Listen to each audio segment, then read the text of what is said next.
ब्रह्मा का पिता है, कौन विष्णु की मां, शंकर का दादा कौन है, हमको दे बता। ये जानने के लिए कृपया सुनिए।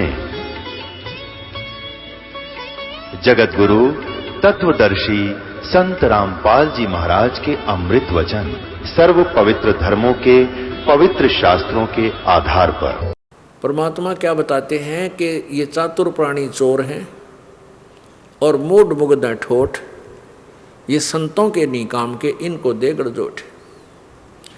जो ये संत हैं, ये नकली संत की फीत ला रहे थे, ये शिवदाल जी जैसे, इनको कह का पता नहीं क्या सतनाम है, क्या सार नाम है, ये किस के गाटा जोड़ रहा है, इस पर के वर्णन कर रहा है।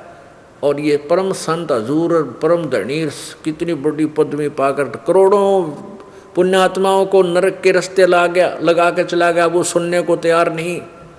उन्होंने इसको परम धनी मान रखा था, इस कति अज्ञानी को, और परम ज्ञानी मान रखा था। तभी तो आज तक इसके विचारों पर सेट है। अब इन विचारों को सुनकर आंखों देखकर भी जो नहीं मानेंगे, उनके बारे में गरीबदास साहेब या कबीर परमेश्वर जी की अमृतवाणी में लिखा है कि वो तो ठोठ हैं, वो फिर हमारे योग्य भी नहीं है, उनकी हमें आवश्यकता भी नहीं है, वो वहीं पड़े रहें, वो अच्छा वो सीधे अपने गुरु चेले एक ही नरक में चले जाए। चातुर प्राणी चोर हैं, मूड मुग्ध ठोठ, ये संतों के निकाम के जो, इनको दोगल जोट। जान बूझ साची तजय और करे झूठ तय, और ताकि संगत है प्रभु स्वप्न में भी ना दे। आँखा देखकर, जो आँखों देखकर नहीं मानता है, कहते इसे नालायक की तरह संगति भी करनी मूर्ख है, वो मूर्खता है ऐसे व्यक्ति के, तो बात भी नहीं करे फिर दोबारा। हम सामने प्रत्यक्ष दिखा रहे हैं, तुम इसका कोई सारांश निकाल दो सारी उम्र पढ़ के, कि उसी को कदे सतनाम को सतलोक, कदे सचखंड, किता फिर नो का यो सत सार नाम, सार शब्द, सतपुरुष और सत शब्द यही है।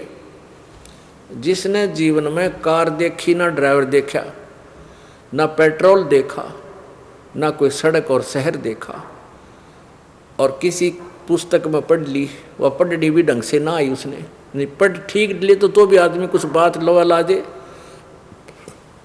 उस लिखी हुई पुस्तक को भी ठीक से ना जान करके उसने अपनी अज्ञान सोच से क्या बता दिया कि कार, ड्राइवर भी कार को कहते हैं, पेट्रोल भी कार को कहते हैं, सड़क भी कार को कहते हैं, और शहर भी कार को कहते हैं। तो ये कोई सोच है उसकी? जहाँ पर कार, ड्राइवर, पेट्रोल का वर्णन है, वहाँ डिटेल्स अच्छी लिखी हुई होगी, पूरा विवरण दिया हुआ होगा, और उस नाड़ी ने उसमें से छांट कर अपनी अज्ञान सोच के आधार पर उसको और अज्ञान बना दिया। ऐसे जैसे इन्होंने अभी आपने पढ़ा शिवदयाल जी के विषय में कि वो गुरु ग्रंथ साहिब का उनके घर पर पाठ होया करता, और वो भी उन्हीं में से अर्थ करके आगे पोथियों का अर्थ यानी किताबों का अर्थ करते थे, गुरु ग्रंथ साहिब की वाणी को विस्तार से करते थे, और कबीर साहिब जी की वाणी को भी वो पढ़ते थे, क्योंकि करने नो दीदार महल में प्यारा है, ये शब्द इन्होंने उसी से लिया हुआ है। तो ये उस परमेश्वर की अमर वाणी को उस समझ नहीं सके उस व्याख्या को, और इन्होंने यो अज्ञान और बना दिया उसका, जबकि उसमें स्पष्ट लिखा हुआ है करने नो में दीदार महल में प्यारा, उसमें बहुत सुंदर ढंग से विस्तार वर्णन किया हुआ है, और ये उसको समझ नहीं सके। ये 5 नाम निकाल लिए उसमें, 5 नाम। अब देखो एक और है ऐसी पुस्तक, ये देखिएगा, सारवचन राधा स्वामी, सारवचन राधा स्वामी नसर यानी वार्तिक, राधा स्वामी दयाल की दया, राधा स्वामी साहे, सारवचन राधा स्वामी नसर यानी वार्तिक, जिसको परम पुरुष पूर्ण धनी स्वामी जी महाराज ने जुबान मुबारक से फरमाया, और जो बाई इज्जत राधा स्वामी ट्रस्ट द्वारा छापी गई।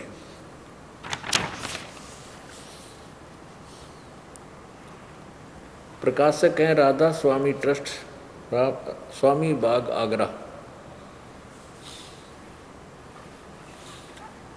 मुद्रक है दी कोरोनेशन प्रेस, छिल्ली ईंट रोड, आगरा। ये इनका फ़ोन नंबर है। इसमें भी नो के नो बोल है। ये यहाँ से प्रारंभ होता है। वचन 1 वचन है, यह जगत नासमान है और सब असबाब भी इसका नासमान है। ये दफा 1 है, प्रश्न नंबर 1 से 2 से शुरू है। दफा 1 सार वचन राधा स्वामी वार्तिक। अब सिर्फ काम इतना है कि इंसान यानी मनुष्य अपनी सूरत यानी रूह को उसके खजाने और निकास यानी मुकाम सतनाम और राधा स्वामी में पहुंचावे। सतनाम को और राधा स्वामी को स्थान बोला है, मुकाम माने स्थान। अब वचन नंबर 3 में जितने आचार्य और महात्मा और अवतार पैगंबर हर एक मजहब और में हुए हैं, वे सब अपने अभ्यास के जोर से अंतर में तरफ 4 पृष्ठ पे मुकाम असली को चले, पर सब के सब धुर स्थान तक नहीं पहुंच सके। स्थान माने मंजिल, बहुत से तो मंजिल, मंजिल माने स्थान। यहाँ मंजिल का अर्थ इन्होंने अपने आप लिखा स्थान, यानी मंजिल पहली पर और कोई कोई मंजिल दूसरी पर, और कोई बिरले साध और प्रेमी मंजिल तीसरी तक पहुँचे। सिर्फ संत मंजिल 5वीं यानी सतनाम। ये सतनाम मंजिल माने स्थान, स्थान। तो यह सतनाम माने या मंजिल माने स्थान। इस स्थान का अर्थ यहाँ से सोच लो, मंजिल यानी मंजिल 5वें स्थान सतनाम पर, और कोई बिरले संत मंजिल यानी स्थान 8वें यानी राधा स्वामी सतपद, इसको स्थान बोला, राधा स्वामी पद को इन्होंने स्थान बोला।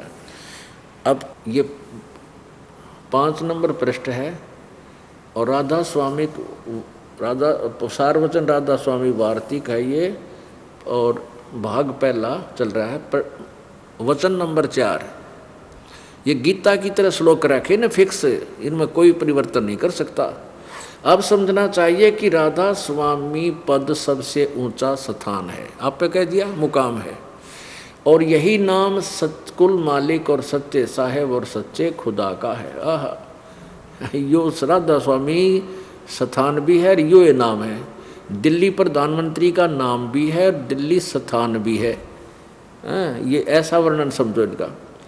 फिर है कि इस मुकाम से 2 स्थान नीचे सतनाम का मुकाम है।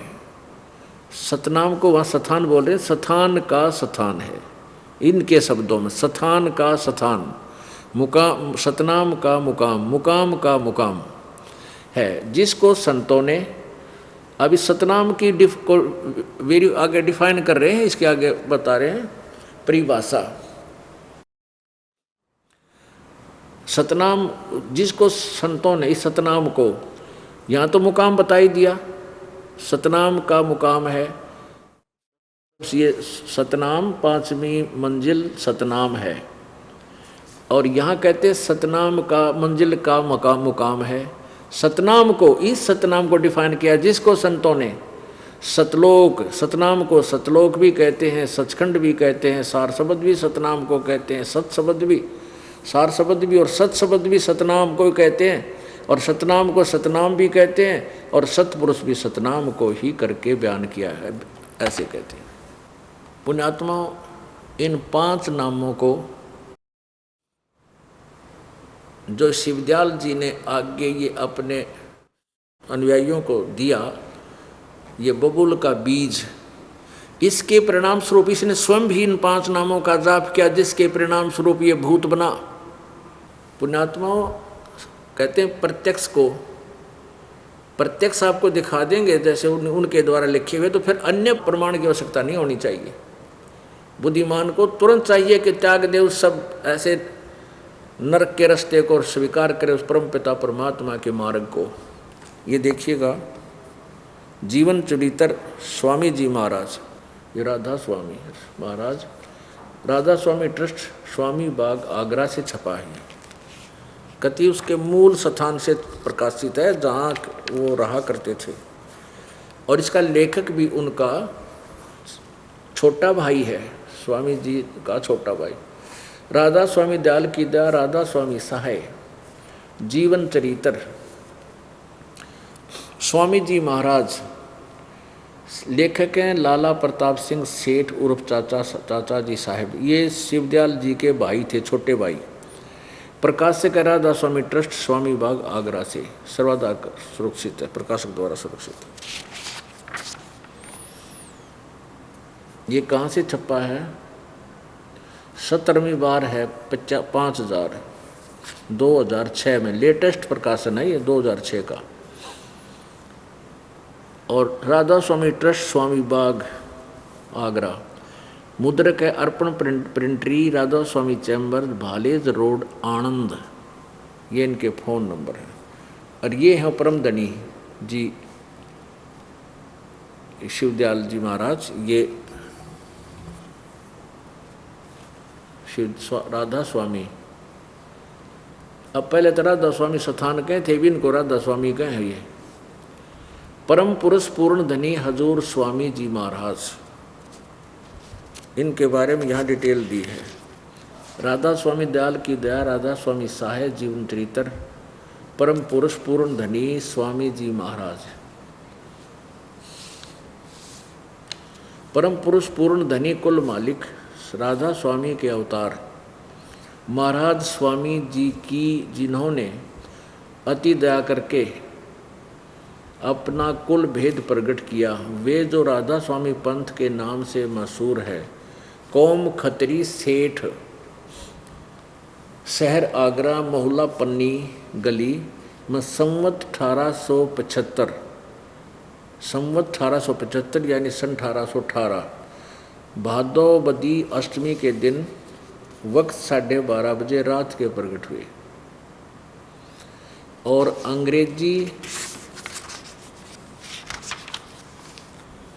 अंग्रेजी हिसाब से प्रश्न नंबर 2 अगस्त का महीना सन 1818 ईस्वी था। महाराज शिवदयाल जी के नाम से मशहूर थे। यानी शिवदयाल जी परम धनी राधा स्वामी की अब आगे के दुर्गति हुई इस निषादनाओं से, ये पढ़िएगा इसी के प्रश्न नंबर 78 पे। जीवन चरित्र स्वामी जी महाराज प्रश्न नंबर 78 पे। और वचन नंबर 71। इन्होंने जमा गीता के से श्लोक बना रखे हैं वचन। ये 71 में अब बुक्की जी का, जो कि शिब्बो जी की छोटी बहन थी, थोड़ा सा हाल लिखा जाता है। यह शिब्बो जी के कुछ अरसे बाद स्वामी जी महाराज के चरणों में आई थी। जब इन्होंने कुछ दिन सत्संग किया और वचन स्वामी जी महाराज के सुने और वे वचन हृदय में समा गए, तब इनके प्रेम की हालत अजीब थी कि जब स्वामी जी महाराज वचन या अर्थ पोथियों का करते, तब उनकी आंखें सुर्ख अंगारा सी हो जाती थी, लाल हो जाती थी, और आंसू बार बार टपकते रहते थे। और बहुत देर तक यानी घंटों उन वचनों का नशा बना रहता था। और फिर जब स्वामी जी महाराज कथा से फुर्सत पाकर हुक्का पीते थे, या रही खी कसर और पागी राधा स्वामी के प्रवर्तक की कि वो हुक्का पिया करते।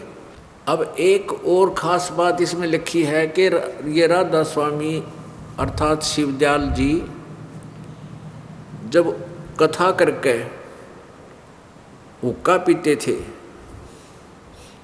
हुक्का भी पिया करते ही है। और तेरा गजब भैया, यानी स्वयं एक संत होते हुए ऐसे विकार करते हैं। प्रथम तो वहीं से संत की परिभाषा समाप्त हो जाती है। और बाकी रही खीन के ज्ञान से पता लग जाएगा, शेष जो बचा भी है इनमें कुछ। अब आगे देखो, स्वामी जी महाराज कथा से फुर्सत पाकर हुक्का पीते थे, या अभ्यास का रस लेते थे, या कथा कहने को बैठते थे, तो बुक्की जी महाराज के चरणों का अंगूठा मुंह में रखे हुए घंटों चरणामृत का रस लेती रहती थी। यानी उनके पैर का अंगूठा चूसती रहती थी वह बुक्की। और जब कोई मत्था टेकने वास्ते हटाना चाहता तो वे चरण नहीं छोड़ना चाहती थी। तब मत्था टेकने वालों से कह दिया जाता था कि तुम दूसरे चरण पर मत्था टेक लो और उस प्यासी को मत हटाओ। और वह बयान किया करती थी कि मुझे इसमें ऐसा रस आता है कि जैसे कोई दूध पीता है। अपुण्य आत्माओं,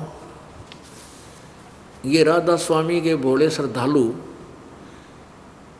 वाद विवाद करते हैं हमारे भक्तों के साथ और क्या कहते हैं कि तुम्हारे गुरुजी तो चरण छुआते हैं, औरतें भी चरण छूती हैं और पुरुष भी चरण छूते हैं, संत चरण नहीं छुआते हैं, क्योंकि उन्होंने वर्तमान में उनके जो गुरुजी हैं वो 1 किलोमीटर दूर तो दिखाई देते हैं, क्योंकि वहाँ भोली आत्मा 3-4 पीढ़ी से वहाँ जुड़ी हुई है। उनकी संतान उनकी संतान पहले 1 लाख थी तो आज वो 5 करोड़ हो रही है 3 पीढ़ी में। और कुछ नए श्रद्धालु जिज्ञासु वहाँ फंस गए, तो वो उनके गुरुजी हमने पूछा भी वहाँ कितनी संगत जाती है राधा स्वामी पंथ में, राधा स्वामी के डेरा में। कहते हैं जी ब्यास में तो जब उनका वार्षिक सत्संग होता है तो जहाँ तक नजर जावा बंदा ही बंदा दिखाई देता है, यानी इतने। और गुरुजी तो टीवियों पर दिखते हैं। तो उन्होंने कभी अपने गुरुजी के चरण या निकट से दर्शन करे को नहीं, तो उन्होंने ये परिभाषा बना ली कि संत वो होता है जो चरण छुआता नहीं, और जो चरण छूता है वो संत नहीं। तो उन्हीं के दृष्टिकोण से अब उनके जो परम धनी जी थे वो तो मत्था टेक क्या करते, उसके चरणों में सभी संगत आती थी और बुक की उसका अंगूठा चूसा करती थी। तो दूसरों को कह दिया जाता था कि तुम दूसरे चरण पर मत्था टेक लो। इससे सिद्ध हो गया उन्हीं के विधान से। तो ये शिवदयाल जी भी संत नहीं थे, क्योंकि ये तो मत्था टेकवाया करते, ये तो चरण छुआया करते थे। मतलब दास ये नहीं कह रहा कि ये चरण छूना या गलत है, लेकिन जो वो गलत टिप्पणी करते हैं उससे सिद्ध है कि वो अपने ही पुस्तकों से परिचित नहीं है, इसलिए विवाद करते हैं। यदि उन्होंने ये पुस्तक पढ़ी होती तो दास जो बोलता तुरंत समझ जाते कि हाँ ऐसा ही लिखा है। उन्होंने ये भी ना समझ रखी, ये शिवदयाल जी की सिद्धांत को भी वो नहीं समझ सके कि ये क्या बोल रहा था, क्या लिखा इसमें। ये दास एक बार उदयपुर में सत्संग कर रहा था और उसमें सत्संग के उपरांत सत्संग में सारा कथा सुनाई। हमने बताया कि भी ऐसे जो तुम व्रत रखते हो उसके विषय में गीता जी अध्याय नंबर 6 के श्लोक नंबर 16 में मना किया है और कहा कि अर्जुन ये योग यानी साधना न तो अधिक खाने वाले की और न बिल्कुल ना खाने वाले की यानी व्रत रखने वाले की और ना ज़्यादा जागने वाले की ना अधिक सोने वाले की कभी सफल नहीं होती। तो नीचे आके डिस्कस कर रहा था, एक बहन नाम लेने के लिए आई, उसने थोड़ा सत्संग सुना था और भी भक्त बैठे थे वहाँ। उनको समझा रहा था कि ये नहीं करना, व्रत नहीं रखना, जो हम बताएं साधना ऐसा करना। तो बेटी कहती है कि नहीं जी मैं तो व्रत रखती हूँ, व्रत अवश्य रखूँगी, एकादशी का भी रखती हूँ और ऐसे ऐसे मंगल बताया उसने, शुक्रवार का भी रखती हूँ। मैंने कहा बेटी आप गीता जी पढ़ते हो? बोला डेली पाठ करती हूँ। मैं गीता जी में 6 अध्याय के 16वें श्लोक में लिखा है कि न तो अधिक खाने वाले का न बिल्कुल न खाने वाले का। उसने तुरंत वो संस्कृत सुना दी उस श्लोक की उस लड़की ने कि मैं तो जी घोट रखी है पूरी गीता और बिल्कुल सही कह रहे हो कि ऐसा ही लिखा है उसमें, बिल्कुल ना खाना यानी व्रत रखने वाले की कोई साधना सफल नहीं हो सकती। अब उस बेटी ने गीता को पढ़ा भी था, याद भी था उसका एक समय ये लिख रखा है, तो तुरंत मान गई कि हाँ ऐसा ही लिखा है और तुरंत छोड़ दिया कि आज के बाद मैं व्रत भी नहीं रखूंगी और जो आप बताओगे वही साधना करूंगी। तो उसने गीता जी को पढ़ रखा था और ये भी पता था इसमें ये लिखा हुआ है। तो राधादास स्वामी वालों ने तो नो भी ना पता इसमें लिखा की है। अगर उन्होंने ये पता होता कि ऐसा लिखा है तो वो ये नहीं कहते कि मुझे दास आलोचना करता है, वो तुरंत समझ जाते हैं कि हाँ इस वचन में ऐसा ही लिखा हुआ है और कोई सिर पैर नहीं इसका, इसको त्याग देना चाहिए। अप्रसंग चल रहा है कि बुक्की शिवदयाल जी की शिष्या थी और उसके जो कहते हैं जब सत्संग सुना करती उसकी आंख तो अंगारे कैसी हो जाती और फिर वो आंखों में पानी पड़ने लग जाता और 3-3 4-4 घंटे वो बेहोश पड़ी रहा करती और भजन करती थी। उस बुक्की में भूत था। और जो ये था शिवदयाल जी महाराज थे, ये गुरु ग्रंथ साहिब की और कबीर साहिब की वाणी, गुरु ग्रंथ साहिब से भी और वैसे भी कबीर जी की वाणी और गुरु नानक देव जी की वाणी, अन्य संतों की वाणी पढ़ के फिर उनका जिसा इसने अड़ंगा अर्थ करना आया करता, वो अर्थ तो यूँ खुद करता था हिंदी उर्दू पंजाबी में बोल के, और वो वाणी बोलता था जरूर। तो उस वाणी के बोलने से उस भूत के जो उस बुक्की में प्रवेश था पहले ही, उसका ऐसे वो लगते थे कांटे से चुभते हैं और वो बेहोश हो जाता है। उस परमेश्वर की वाणी में इतना असर है। और वह इन्हें सोच दे या ध्यान ला रही है, अड़करा कितने ध्यान लानी है, अरे भूत आवे है। वैसे वो भूतों को यहाँ से भागने की तैयारी करते हैं, इसलिए वो कुछ दिन सोचते हैं कि ऐसे दड़ मार लें शायद यहाँ कुछ गुजारा हो जाए, लेकिन वो आखिर में भागना पड़ता हो। और वो बुक्की में नौका न्यू रहा। शिवदयाल जी की शिष्या बुक्की में पहले भी प्रेत था। और फिर क्या हुआ कि शिवदयाल जी की मृत्यु के बाद ये राधा स्वामी शिवदयाल जी, जिसको राधा स्वामी परमधनी के, ये स्वयं भूत बनकर प्रेत बनकर और बुक्की में प्रवेश होकर पहले की तरह हुक्का पीवे, पहले की तरह फिर भोजन खावे, बुक्की खावे और वो आप पे बनावर बुक्की बैठ कर उसके पलंग पर हुक्का पीवे और वो खाना जो वो खाया करता पहले वही बना के खावे। यानी उस बुक्की में भूत बन के आ गया, अपनी उसमें ममता रहेगी बुक्की में, वो क्यों उसके ज़्यादा निकट थी और उससे प्रेत बन का प्रवेश होगा। अब इन्हीं के शब्दों में दास ने तो एक वर्बली सुनाया समझाने के लिए। हम वचन नंबर 71 प्रश्न नंबर 78 से पढ़ते पढ़ते हम 79 पर आ गए, 79 पर। तब मत्था टेकने वाले से कह दिया जाता था कि तुम दूसरे चरण पर मत्था टेक लो, उस प्यासी को मत हटाओ। वह बयान किया करती थी कि मुझे इसमें ऐसा रस आता है जैसे कोई दूध पीता है। इनके भजन का ये हाल था कि 8-9 घंटे रोज भजन किया करती थी, बेहोश पड़ी रहती है भूत के उस दबाव में। इन दिनों इनको स्वामी जी महाराज के दर्शन का पूरा आधार हो गया था और सूरत भी ऊंचे देश में पहुंचती थी। जब स्वामी जी महाराज अंतर ध्यान हुए यानी मर गए, तब बुक्की जी की यह कैफियत हुई कि दिन रात बेहोश पड़ी रहती थी और 2-2 दिन हाजिर जरूरी यानी फ्रेश होने भी नहीं जाती थी और सूरत स्वामी जी महाराज के चरणों में लगी रहती थी। 80 पृष्ठ पे करीब 1.5 महीने यही हाल रहा। सबको खौफ हो गया कि शायद इनकी देह छूट जावे, यानी बुक्की कदे मर ना जावे। तब स्वामी जी महाराज ने इनको दर्शन दिया और फरमाया कि जिस तरह तू सेवा पेशतर किया करती थी उसी तरह से करो। और फिर उसी रोज से बुक्की जी भोग भी तैयार करती। और लेखक कहता है उसका भाई शिवदयाल जी का, मेरी पन्नी गली के मकान पर पहले दस्तूर के माफिक पलंग बिछाती हुक्का भरती थी और वह पलंग अभी तक बिछा रहता है। गर्ज की जिस तरह से की पेशतर सेवा किया करती थी उसी तरह से कुल काम करने लगी और स्वामी जी महाराज उनको ध्यान के समय प्रगट दर्शन देते थे और कुल सेवा उसी तरह कबूल फरमाते थे जैसा कि इस अंतर ध्यान होने के पेशतर करते थे। आगे समझ में। अब उस बुक्की में वो भूत बनकर शिवदयाल जी आ गया, राधा स्वामी परम हजूर परम धनी,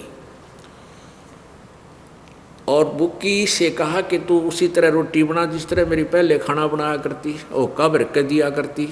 और वो पलंग जिस पे मृत्यु से पहले बैठकर वो हुक्का पीता था, रोटी खाता था, भोजन खाता था, उसी तरह बुक्की उस पलंग पर बैठ कर आप पर रोटी बना कर, रोटी तो बनाना ही था बुक्की ने, और फिर बैठ कर खाता वो शिवदयाल जी उसमें भूत बन कर, और फिर हुक्का गुड़गुड़ाता। और वो बुक्की पहले हुक्का ना पिया करती, फिर हुक्का पीने लगी, वो भूत पिया था। अब पुण्यात्माओं आगे ये लेखक क्या कहता है कि मेरे ऊपर कभी आपत्ति आ जाती, शिवदयाल जी का भाई छोटा जो यही 5 नाम जाप करा करता था, जो शिवदयाल जी करता था और अन्य को दान करते थे, ये कहता है कि मेरे ऊपर कभी आपत्ति आ जाती थी, भीड़ के दिन होते थे, मेरी अकल काम नहीं करती थी, तो मैं बुक्की जी के सामने खड़ा होकर बुक्की जी के मार्फत हजूर जी स्वामी जी महाराज का आदेश पाया करता था कि क्या आदेश है, मैं क्या करूं। फिर वो भूत शिवदयाल जी बोल कर बताता, तू ऐसे कर ले, मैं ऐसे ही कर लेता था। ऐसे ही कहते हैं राय साहब ने भी ऐसे कई बार उसके आदेश प्राप्त किए भूत के। ये देखो, ये पृष्ठ 80 से हम पढ़ते हुए आ रहे हैं। बुक्की जी भोग भी तैयार करती थी। स्वामी जी महाराज ने इनको दर्शन दिए और फरमाया कि जिस तरह तू सेवा पेशतर किया करती थी उसी तरह से करो। और फिर उसी रोज से बुक्की जी भोग भी तैयार करती और मेरे पन्नी गली के मकान पर पहले के दस्तूर के माफिक, पहले दस्तूर के माफिक पलंग बिछाती, वो पलंग बिछाती जिसमें शिवदयाल जी बैठा करते और हुक्का भरती थी, और वह पलंग अभी तक बिछा रहता है। गर्ज की जिस तरह से पेशतर सेवा किया करती थी उसी तरह से कुल काम करने लगी। और स्वामी जी महाराज उनको ध्यान के समय प्रगट दर्शन देते थे। बुक्की बोला करती आप और कुल सेवा उसी तरह कबूल फरमाते थे जो पहले जैसा कि अंतर ध्यान होने के पेशतर करते थे। यानी मरने से पहले जिस तरह रोटी खाते थे, भोजन खाते थे, हुक्का पीते थे, तो वो इसी तरह वह बुक्की बैठ के पलंग पे भोजन खाती और हुक्का पीती। आगे देखो कमाल और कति क्लियर हो गया। बुक्की जी महाराज को अपने आखिरी दम तक प्रगट रहे। बुक्की जी को महाराज उनके, यानी बुक्की जी में वो शिवदयाल जी भूत आखिरी सांस तक या मरी जब तक उसमें रहे, भूत बनकर रहे। बुक्की जी को महाराज उनके आखिर दम तक प्रगट रहे। यहाँ तक कि जिस किसी को जब कोई बात स्वामी जी महाराज से अर्ज करनी होती थी तो वे बुक्की जी के जरिए से दरियाफत कर लिया करते थे। अब किसी ने कुछ पूछना होता था अपने गुरु जी शिवदयाल जी से, बुक्की के पास खड़े हो जाते और बुक्की में भूत बोलता शिवदयाल जी, फिर आदेश देता। क्लियर है, देख लेना और देखो आगे। यानी बुक्की जी अभ्यास के समय स्वामी जी को महाराज को प्रकट करके हम कलाम हुआ करती थी। इस नियाजमंद को भी जब कभी भीड़ के समय घबराहट होती थी और किसी तरह से अकल काम नहीं देती थी, तब बुक्की जी के जरिए से स्वामी जी महाराज का हुक्म लिया करता था। बुक्की में भूत बोला करता स्वामी जी। लेखक भी कहता है कि मुझे जब कोई भीड़ पड़ जाती, कोई आपत्ति आ जाती, मेरा दिमाग अकल काम ना करती, तो मैं बुक्की जी के पास जाकर और स्वामी जी से अर्ज करता था। अरे बुक्की कोई ट्रांसफार्मर था, ट्रांसमीटर है, या उड़े बोल रहा था वो भूत, वो तो ते आपके पास भी बोल सके। जब वो परम धनी था तो वो बुक्की में क्या क्यों बोलिया? ये अंडरस्टूड है कि वो भूत बन गया, प्रेत बना और उस बुक्की में बोलता था जैसे आम बोलते हैं। ये देखिए, ये भूत बोलते हैं। हुक्म लिया करता था बुक्की जी के, तो बुक्की जी के जरिए यानी बुक्की में बोला करता वो स्वामी जी महाराज का हुक्म लिया करता था, और जैसा हुक्म होता था उसी के मुआफिक बंदा कारबंद होता था। इसी तरह राय साहब ने भी मौज की थी कि बुक्की के जरिए 2-4 बार हुक्म हासिल किए थे। राय साहब सालिग्राम जिसने राधा स्वामी पंथ बाद में और ज़्यादा फैलाया, वो भी उस भूत पर आज्ञा लिया करता था शिवदयाल जी पे। पुण्यात्माओं, एक भक्त ने बताई, कहने लगे जी मेरा चाचा राधा स्वामी पंथ से जुड़ा रहा और उसी में मृत्यु होगी उसकी, और वो चूरमा बहुत खाता था, चूरमा अच्छा घी का गिच बना के, और हुक्का पीता था, बीड़ी पीता था। अब मृत्यु के बाद वो अपनी पुत्र वधू में बोलने लग गया, अपने छोरे की बहू में, लड़के की पत्नी में, और कभी कोई हानि कर दे, कोई लाभ दिखा दे और कहे मेरा चूरमा बनाओ, अब उसका चूरमा ना बनाओ उस दिन नुकसान कर दे। ऐसा हमें महसूस होता था कि ऐसा कर रहा है। और हमें कई बार उन्होंने ऐसी बात भी बताई जो हमें ठीक से दोगी हमारी, उसने कहा वही हमारा लाभ हो गया। लेकिन वो दुखी घना करता था उसका एक मकान भी बना दिया हमने, एक स्थान भी बना रखा था जिसमें 5-4 ईंट ला के ऐसा बना देते हैं। और वो फिर भी दुखी करता था। उस पुत्रवधू में रहता था, ना वो काम करती थी या तो पड़ी रहती बेचारी, बहुत दुखी हो गए। अब आपका नाम लेने के बाद उस चाचा जी तो पीछा छूटा। अब कहने का भाव ये है कि वो क्या बताता था वो लड़का कि मेरा चाचा जी, हमने देखा कि सुबह शाम 2-2 3-3 घंटे और ऊपर चादर डाल के और ऐसे बैठा रहता था जैसे इसमें सांस मांस कुछ नहीं, ना हिलता था ना डुलता था। और हम सोचा करते बहुत ज़्यादा भक्ति कर रहा है ये।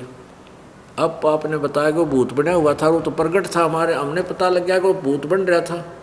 तो इतनी साधना करके भी वो भूत बन गया।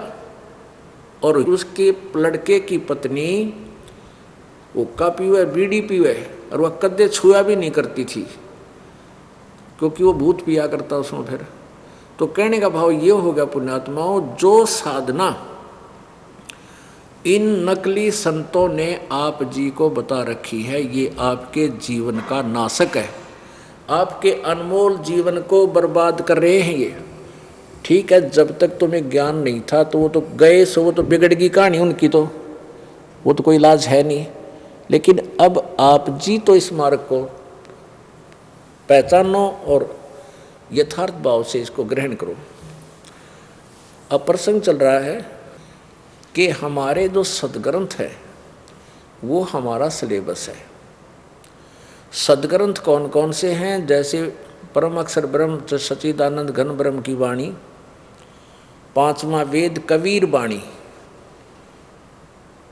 पवित्र सूक्ष्म वेद यानी पवित्र कबीर जी की वाणी कबीर वाणी, ये 5वां वेद कहो सूक्ष्म वेद कहो, इसमें सारा ही समावेश है। चारों वेदों का 18 पुराण और ये सभी कुरान पुराण, इन सभी का समावेश है। तो ये तो एक अनमोल रत्न है, इसमें तो बिल्कुल कंप्लीट ज्ञान है। फिर भी हम जिन सदग्रंथों को ऑथेंटिक मानते हैं उनमें से पवित्र चारों वेद, ऋग्वेद, सामवेद, यजुर्वेद और अथर्ववेद, ये 4 वेद। पवित्र चारों वेद, पवित्र श्रीमद् भगवत गीता जी, पवित्र 18 पुराण, पवित्र गुरु ग्रंथ साहिब, पवित्र बाइबल, पवित्र कुरान शरीफ, ये हमारा सिलेबस है। और इस सिलेबस से जो बाहर कोई साधना करता और करवाता है तो वो संत या साधक वो ठीक नहीं, वो अपना जीवन व्यर्थ करा। तो पुण्यात्मा प्रसंग ये चल रहा था कि जो परमात्मा के पाने में जो भी क्रियाएं हमें करनी चाहिए वो कहाँ प्रमाणित है, हमें कैसे विश्वास हो कि जो साधना हम कर रहे हैं सही है, तो वो हमारे इन सदग्रंथों से ही मेल करनी होगी। क्योंकि जो ज्ञान हमें प्राप्त हुआ वो भी सदग्रंथों से ही प्राप्त हुआ। भाई भगवान के बारे में जानकारी या किसी और अध्यात्म ज्ञान की जानकारी, कर्म धर्म की जानकारी हमें सदग्रंथों से ही हुई। तो परमात्मा की जानकारी सदग्रंथों से हुई तो उसके पाने की जानकारी भी सदग्रंथों में ही है। लेकिन कौन से सदग्रंथ में कितने सत्र का ज्ञान है वो बात भिन्न है। अब प्रसंग चल रहा है कि ये जो उपलक्ष्य आज जो समागम प्रारंभ हुआ है, ये इसका उद्देश्य ये है कि हम उस परमात्मा पूर्ण ब्रह्म की महिमा का गुणगान करें, उसकी महिमा को विस्तार से समझें। जो ज्येष्ठ सुदी पूर्णमासी को सतलोक से चलकर अपने निज धाम से परम धाम से चलकर सहशरीर, वहाँ भी परमात्मा सहशरीर है सतलोक में। ये नकली संत पंथ, ये राधा स्वामी पंथ, दंदन सतगुरु पंथ, ये जितने भी संत पंथ ये सभी इसको निराकार बताते हैं। सतलोक में परमात्मा कहते हो तो निराकार है, वहाँ तो प्रकाश ही प्रकाश है, चेतन ही चेतन है, वहाँ कुछ नहीं है। और गुरुजी जो आते हैं वो परमात्मा का ही रूप होते हैं, गुरुजी ही परमात्मा का रूप है। और यहाँ से जाने के बाद आत्मा सत्पुरुष में ऐसे लीन हो जाती है जैसे बूंद समुद्र में। अरे पुण्यात्माओं, आमचा वहाँ भगवान मिले, भगवान की महिमा इतनी गा रखी सदग्रंथों में, उसके दर्शन से दुख दूर होते हैं, प्रसन्नता होती है, परमात्मा से मिलेंगे, परमात्मा से बातें करेंगे। और ये कहते निराकार है, फिर रुचि कैसे बन जाएगी इंसान की वहाँ जाने के लिए जहाँ परमात्मा नहीं है, केवल निराकार है। निराकार तो यहाँ भी है, फिर वो तो यहाँ भी ऐसा ही है, जैसे हम वहाँ हैं वैसे यहाँ पर है। जैसे यहाँ धक्के खा रहे फिर हमने वहाँ तो फिर ये कहते हैं उसमें मिल जाना है जाकर, तो कोई भी किसी की रुचि भी नहीं बनेगी समुद्र में डूब कर मरण की। ये तो ऐसा विधान होगा जैसे कोई समुद्र में डूब कर मरण की सलाह दे कि सतलोक में जाने के बाद आत्मा सतपुरुष में ऐसे समा जाती है जैसे समुद्र में बूंद। तो ये इनका विधान गलत था। तो परमात्मा सतलोक से चलकर आए सशरीर और एक प्रत्येक युग में एक लीला करते हैं। एक बालक रूप धारण करके बचपन से ही वो छोटे सी आयु से ही अपना यथार्थ ज्ञान बोलना शुरू कर देते हैं। और जो लीला प्रभु किया करता है, जो वेदों ग्रंथों सदग्रंथों में परमात्मा की जो महिमा लिखी होती है, वो ज्यों की तो लीला परमात्मा अपने उस जीवन काल में करते हैं। उसको पहचानने के लिए अब हमें सदग्रंथों का सहारा लेना पड़ेगा कि परमात्मा कैसा है, वो क्या लीला करता है और कौन सा मंत्र है उसके पाने का। तो ये सदग्रंथ बताएंगे और उन सदग्रंथों की फिर से हम लीला उस परमात्मा की तुलना करेंगे, तब हम भगवान को पहचानेंगे, परमात्मा को पहचानेंगे। और उसके पाने की विधि कौन सी है वो भी हम सदग्रंथों से मेल करके, और जो परमात्मा ने स्वयं आकर बताई है कि मेरे पाने का ये मंत्र है, और वही सदग्रंथ बता रहे हैं कि उस परमात्मा के सच्चिदानंद घन ब्रह्म के भक्ति का ये 3 मंत्र का जाप है। तो पुण्यात्माओं, फिर हमारा ये डाउट क्लियर हो जाएगा, ये कंसेप्ट क्लियर हो जाएगा। गीता जी अध्याय नंबर 2 के श्लोक नंबर 53 में कहा कि अर्जुन, जिस समय तेरी बुद्धि भिन्न भिन्न प्रकार के विचलित करने वाले वचनों से हटकर एक परमात्म ज्ञान पर, एक परमात्मा पर आश्रित हो जाएगी, तब तो तू योग को प्राप्त होगा, तब तो तेरे में भक्ति प्रवेश होएगी, तब तो तू स्टार्ट होगा, भगत बनेगा, यानी तब तो तेरी भक्ति निर्बाध हो जाएगी। जैसे ही ये दास आपको साधनाएं बता रहा है और प्रत्यक्ष प्रमाण दे रहा है, जो पुण्यात्मा जिस भी संत पंथ से जुड़ी होंगी, इन प्रमाणों को देखकर वो विचलित हो जाएंगी और फिर इस मार्ग को न स्वीकार करना पड़ेगा, और नहीं करेंगी तो बर्बाद है ही है। तो ऐसे उनका पिछला जीवन जो 30 साल 20 साल 50 वर्ष 10 वर्ष उन नकली संतों के पास खो दिया, वो बर्बाद गया, व्यर्थ हुआ। इस ज्ञान को सुनकर तो वो भक्त बनेंगे, अब स्टार्ट होएगी उनकी भक्ति। तो ऐसे ये कहा कि तब तो तू भक्त बनेगा। तो पुण्यात्मा, उस परमात्मा के पाने की और सदग्रंथ हमें जो विधि बताते हैं, उसी से हमने अपना जीवन फिर से रीसेट करना पड़ेगा, अपनी साधना फिर से स्टार्ट करनी होगी। और ये नहीं चिंता करनी चाहिए कि इतना जीवन खो दिया हो, अब क्या बनेगा मेरी पिछली भक्ति का, 30 साल मैंने वहाँ बर्बाद कर दिया, उसका कुछ नहीं बनेगा, अब मेरा क्या होगा। इतना डर जाते हो भाई भगत। वो सच्ची बात है कि वो जीवन इतना व्यर्थ गया। पुण्यात्मा ने उस नकली संत को परम संत धनी मान के उसके ऊपर जीवन न्यौछावर कर दिया। राज उसको क्या मिला कि वो जीवन व्यर्थ हुआ। घबराना नहीं चाहिए। परमात्मा कहते हैं कि ऐसा व्यक्ति जिसको इतनी चाह थी परमात्मा पाने की कि उन अज्ञानियों के पास 20 वर्ष बैठा रहा घुघू बन के, अर्थात विशेष श्रद्धालु बन के, अंधविश्वासी बनकर उसको चाह है परमात्मा की, और जिसका इतना जीवन व्यर्थ हो गया और फिर उसको ये सच्चा मार्ग मिलेगा, वो अत्यधिक श्रद्धा से लगता है और पिछले अपने गए हुए एरियर को भी पूरा करना चाहता है कि पिछला जीवन मेरा गया उसको पूरा करूं। तो परमात्मा कहते हैं जीवन तो थोड़ा ही भला जो सत्य सुमरण हो, और लाख वर्ष का जीवना कोई लेखा दरे नहीं कोई। जब सच्ची साधना, यथार्थ मंत्र और पूरी श्रद्धा और कसक के साथ आप करोगे तो पिछला सारा एरियर आपका पूरा हो जाएगा। पिछला गया हुआ दो समय भी आप इसमें खूब निकाल सकते हो, उसको पूरा कर सकते हो, क्योंकि रास्ता मिल गया, हमने मार्ग सीधा मिल गया। कितनी जो है ना स्पीड खींच आपके ऊपर है, जाना चलना सीधा ही है, मंजिल की ओर चल रहे हो, कितना स्पीड करो उतना निकटाओगे।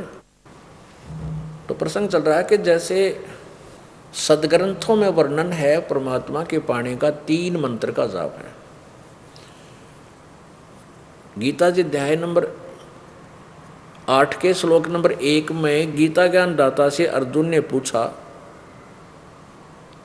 कि वो तत्परम कौन है जिसके विषय में आपने 7वें अध्याय के 29वें श्लोक में जिक्र किया है कि उस तत्परम यानी उसको जानने के पश्चात साधक फिर यहाँ जरा और मरण से, बुढ़ापे और मृत्यु से ही छूटने का प्रयत्न करता है, यहाँ की कोई वस्तु नहीं मांगता। तो वो कौन है वो तत्परम? उसका उत्तर 8वें अध्याय के 3रे श्लोक में गीता ज्ञानदाता ने दिया है कि वो परम अक्षर ब्रह्म है। अपनात्मा आगे देखना, 8वें अध्याय के 5 और 7 में, 8वें अध्याय के 5वें और 7वें श्लोक में गीता ज्ञानदाता श्री कृष्ण में प्रवेश करके ये ब्रह्म बोल रहा है कि तुम मेरी भक्ति करेगा मुझे प्राप्त होगा, और अर्जुन तो युद्ध भी कर और मेरी साधना भी कर, तो निश्चिंत रह, तो मुझे ही प्राप्त होगा। 8वें अध्याय के 6ठे श्लोक में कहा कि ये नियम है कि अंत समय में जिस भी इष्ट में श्रद्धा रखता है, अंत समय में वो उसी के भाव में भावित रहकर उसी को प्राप्त होता है। अब गीता जी अध्याय नंबर 8 के श्लोक नंबर 13 में गीता ज्ञान दाता ने कहा कि मेरा ओम इति एक अक्षरम, मेरा एक ओम इति एक अक्षरम ब्रह्म विहारण माम अनुस्मरण ये प्रियाति तजन देहम सयाति परमाम गति। मेरा केवल एक ओम मंत्र है मुझ ब्रह्म का, और जो इसको अंतिम श्वास तक साधना करता हुआ शरीर छोड़ जाता है वो मेरे वाली परम गति को प्राप्त होता है। ये पहले आपको बता दिया कि वो ओम नाम से मिलने वाली परम गति क्या है कि ब्रह्मलोक में चला जाएगा। ओम मंत्र ब्रह्म का है, ब्रह्म का साधक ब्रह्मलोक को प्राप्त होता है। गीता जी अध्याय नंबर 8 के श्लोक नंबर 16 में कहा है ब्रह्मलोक पर्यंत ये सभी लोग पुनरावर्ती में है, वहाँ गए हुए प्राणी भी पुनर्जन्म को प्राप्त होते हैं, पूर्ण मोक्ष नहीं होता। इसलिए गीता जी अध्याय नंबर 18 के श्लोक नंबर 62 में कहा कि अर्जुन तू सर्वभाव से उस परमेश्वर की शरण में जा, उसकी कृपा से तू परम शांति और शाश्वत स्थानम यानी सनातन परम धाम को प्राप्त होगा। अब पहले बताया कि 15वें अध्याय के 1 से लेकर 4 में ये प्रमाण है कि तत्व ज्ञान प्राप्त होने के पश्चात उस परम पद परमेश्वर की खोज करनी चाहिए, जहाँ जाने के बाद साधक फिर लौटकर संसार में नहीं आते। और जिस परमेश्वर ने सभी ब्रह्मांडों की रचना की है, संसार रूपी वृक्ष की प्रवृत्ति जिससे विस्तार को प्राप्त हुई, अर्थात जिसने सब ब्रह्मांडों की रचना की है और वही पूजा के योग्य है। गीता ज्ञानदाता कहता मैं भी उसी की पूजा करता हूँ, मैं भी उसी की शरण हूँ। अब गीता ज्ञानदाता ने अपना मंत्र बता दिया ओनली ओम, और उसके बाद 8वें अध्याय के 8, 9, 10 3 श्लोकों में उस सच्चिदानंद घन ब्रह्म, उस दिव्य परम पुरुष परम अक्षर ब्रह्म की जानकारी दी है कि उस परम पिता परमात्मा, उस परम अक्षर ब्रह्म की जो साधना करता है, भक्ति की शक्ति से अंतिम सांस तक उसकी साधना करता हुआ उसी को प्राप्त हो जाता है। और उसका मंत्र 17वें अध्याय के 23वें श्लोक में बता दिया, वो 3 मंत्र का जाप है। ओम तत्सत इति निर्देश ब्रह्मण त्रिविध समर्थ है। अब ये ओम तत्सत सीधा जाप नहीं है, कई संत देते हरि ओम तत्सत, हरि ओम तत्सत, कोई बात है? ये कोड वर्ड है। ये कोड वर्ड हैं। इन कोड वर्डों को तत्वदर्शी संत ही बता सकता है, जो गीता जी अध्याय नंबर 4 के श्लोक नंबर 34 में जिसके विषय में कहा कि अर्जुन उस तत्व ज्ञान को तू तत्वदर्शी संतों के पास जाकर समझ। इससे सिद्ध है कि गीता ज्ञान दाता का ज्ञान कंप्लीट नहीं है। उसने ऑप्शन छोड़ दिया है कि उस तत्वदर्शी संत बताएंगे, वो उन्हीं से पूछ। तो ये इसने सांकेत कर दिया। ओम तत्सत ये 3 मंत्र का जाप है, लेकिन ओम तो क्लियर है ब्रह्म का, और तत् है ये पर ब्रह्म का मंत्र है। ये अक्षर पुरुष का मंत्र है, अक्षर ब्रह्म का मंत्र है। 3 भगवान हैं, एक ब्रह्म, एक सरब्रह्म बोलते हैं इसको। सीधा इसको ब्रह्म भी बोल देते हैं, लेकिन ये सरब्रह्म है, सरब्रह्म नाशवान भगवान। और अक्षर ब्रह्म कुछ चिर स्थायी, और एक परम अक्षर ब्रह्म। 3 परमात्मा है। एक सरपुरुष को हो, अक्षर पुरुष को हो, सरपुरुष को हो या इसको सरब्रह्म को हो, अक्षर पुरुष को हो चाहे उसको अक्षर ब्रह्म को हो, दूसरे नंबर का। और तीसरे नंबर का है परम अक्षर ब्रह्म को हो, परम अक्षर पुरुष को हो। इन तीनों भगवानों के बारे में 15वें अध्याय के 16 और 17 श्लोक में विस्तार से वर्णन किया है। उसमें गीता जी अध्याय नंबर 15 के श्लोक 16-17 में 3 परमात्मा न्यारे न्यारे लिखे, क्षर पुरुष और अक्षर पुरुष। इनके विषय में लिखा है कि ये भी और इनके लोक में प्राणी ये सभी नाशवान हैं, और जीवात्मा किसी की भी नहीं मरती। 15वें अध्याय के 17वें श्लोक में लिखा है कि उत्तम पुरुष तु अन्य परमात्मा इति उदाहरते। वो उत्तम पुरुष, वो परम अक्षर ब्रह्म तो कोई और है। इन दोनों से ऊपर 16वें श्लोक में लिखे वर्णित उन दोनों से न्यारा है। उत्तम पुरुष है तु अन्य परमात्मा इति उदाहरते। ओए होए, उत्तम पुरुष यानी श्रेष्ठ भगवान तो कोई और है जिसको परमात्मा कहा जाता है, जो परमात्मा कहाता है। और ये लोक त्रयम् आविश्य विभर्ति अवैश्वर, जो तीनों लोकों में प्रवेश करके सबका धारण पोषण करता है, वो अविनाशी परमात्मा है। वो है वास्तव में परमात्मा परमेश्वर। तो उस परम अक्षर ब्रह्म, उस उत्तम पुरुष जो अन्य है उसके विषय में बताया है, उसका मंत्र ओम तत्सत है। अब उस परमात्मा के पाने के लिए जो हमने मजदूरी करनी है वो ये तरीका है, जो साधना करनी है। साधना मीन मजदूरी, नौकरी अपना उसके पाने के लिए जो प्रयत्न हम करते हैं। जैसे हमने रोजी रोटी के लिए अपनी मजदूरी करते हैं, कोई खेती करता है, कोई दुकान करता है, किसी तरह की भी धंधा करता है, वो उसकी साधना है। कि साधना किसके लिए है? कि उसकी हुई मजदूरी से हम अपना मकान बनावें, सुख से रहें, रोटी समय पर मिले, खाना मिले, आहार मिले। तो ऐसे ही ये 3 प्रकार के मंत्र से हमने वो मजदूरी करनी है जिससे हमने वो सुख मिले कि जहाँ जाने के बाद फिर संसार में लौटकर कभी ना आना पड़े। वो ये मंत्र है। तो पुण्यात्माओं, हमने अपने सदग्रंथों को नहीं समझा, और जिनको हम विद्वान पुरुष मानते थे वो कति अज्ञानी थे। उनको सदग्रंथों का कै खे का भी पता नहीं था। जिनको हम गुरु मानते थे वो टीचर नहीं थे, वो बर्बाद करके चले गए अपना जीवन भी, और हमारे पूर्वजों को भी उन्होंने बर्बाद कर दिया। आज वह भूत बने हुए हमारे पूर्वज, कोई पितर बना हुआ है।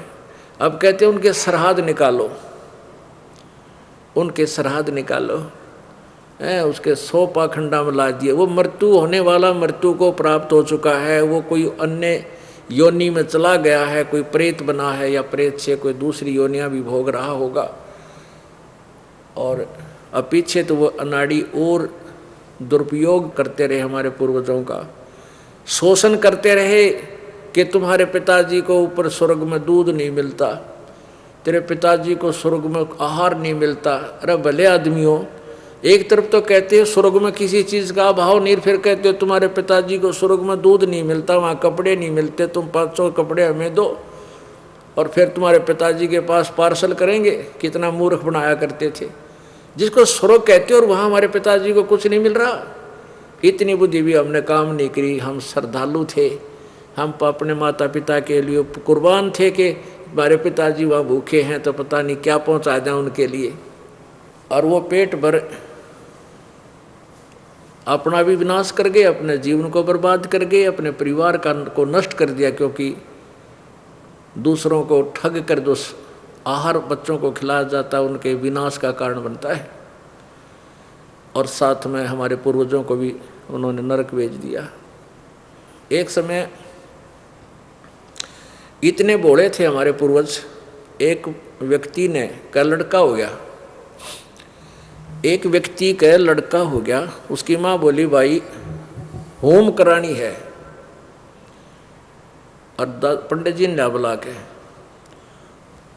वो सीधा सा आदमी था, कहने लगा पंडित जी आपकी दया से और एक लड़का प्राप्त हुआ है, मेरी माँ कह रही है हमारे घूम कर दे, घूम। अब वो बोला था ओम भी नहीं समझ रहा था, ने बोला घूम कर दे हमारा एक। वो पंडित जी ने सोचा भाई यो बड़ा सा आदमी है, कदे उड़ा वहाँ जाकर फिर झगड़ा करे, इस तो पहले खोल कर लूँ, स्पष्ट कर लेता हूँ। कहने लगा जजमान 1.25 की घूम करावेगा, 5.25 की या 11.15 की बता दे। वो बोला जी हम तो गरीब से आदमी हैं, 100 रुपये की कर देना पंडित जी। बोला ठीक से चल। अब पंडित जी ने वो लकड़ जला लिए, हवन करने लग गया, और सामने वो जजमान बैठा दिया बोला बड़ा, और कहने लगा मैं जैसे बोलूँ तो ऐसे ही बोलना, जैसी क्रिया मैं करूँ ऐसे करते रहना। अब वो लग गया संस्कृत में बोलन, भूर्भुव, उसने ना बोलने आए बेचारे ने, बोला अनपढ़ आदमी था। अब पंडित जी कहता तू ठीक बोल, वो बोला आदमी बोला तू ठीक बोल।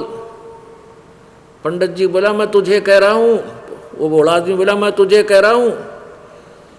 अब पंडित जी ने उसका थप्पड़ मारा कि ठीक बोल, तो उस चौधरी साहब ने पंडित जी का दराग ठीक बोल।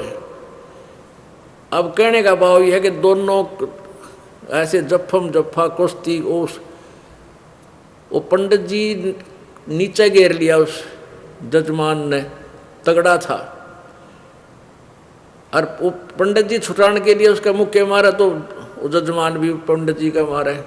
पंडित जी ने सोचा यू तो मूर्ख है, यू मैंने तो कहा था जैसे मैं करूँ ऐसे करना, ऐसे बोलना। तब उसने कहा छोड़ दे, पंडित जी ने कहा छोड़ दे, जजमान बोला छोड़ दे, दोनों नारे नारे हो गए।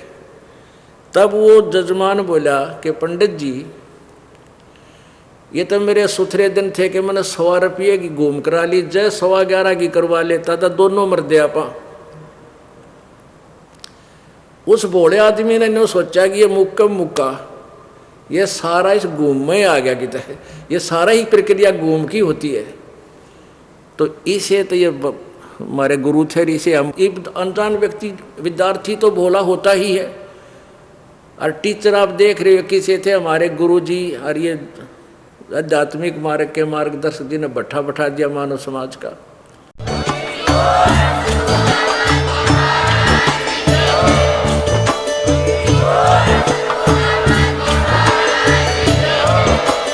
आप सुन रहे थे जगत गुरु तत्वदर्शी संत रामपाल जी महाराज जी के मंगल प्रवचन। अधिक जानकारी के लिए विजिट कीजिए हमारी वेबसाइट www.jagatgururampalji.org। संत रामपाल जी महाराज जी के शुभ आशीर्वाद से पूरे विश्व भर में 500 से भी ज्यादा नाम दीक्षा केंद्र हैं, जिन पर संत रामपाल जी महाराज जी द्वारा ऑनलाइन निःशुल्क नाम दीक्षा दी जा रही है। अपने नजदीकी नाम दीक्षा केंद्र का पता करने के लिए संपर्क करें 8222880541।